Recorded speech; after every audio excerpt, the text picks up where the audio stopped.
Donc pour moi, avoir Publio, c'est avoir de l'éclat, avoir simplement cette touche lumineuse là qui ne passe pas inaperçue.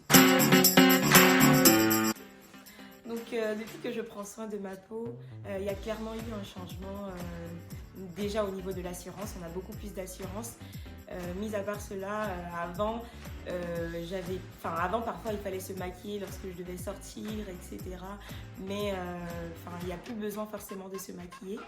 Et parfois même, d'autres fois, on avait peut-être un peu peur de croiser certaines personnes à l'extérieur, mais lorsqu'on prend soin de sa peau, il y a quand même une assurance qui s'installe, qui fait en sorte qu'on n'a plus forcément peur de sortir sans être maquillée.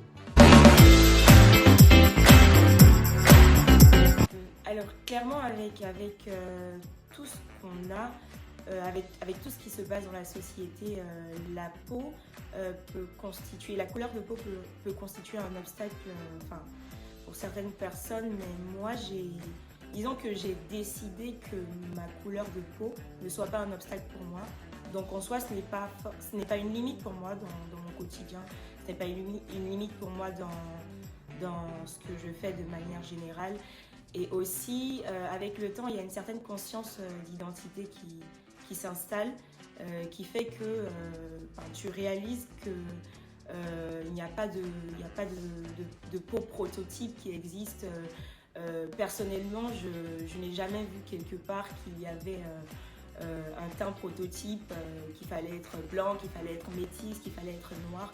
Donc ça, c'est mon assurance à moi qui fait que j'ai décidé que ma peau ne soit jamais un obstacle pour moi de manière générale dans tout ce que je fais.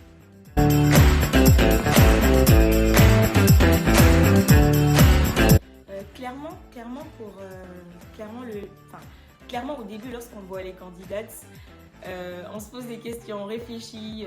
En plus, on ne sait pas forcément quelle est la préférence du jury parce qu'au final, ça ne dépend pas de nous, ça dépend également du jury.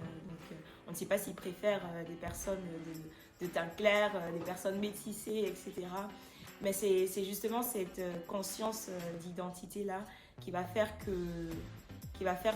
au fil du temps, il y a une assurance qui s'installe.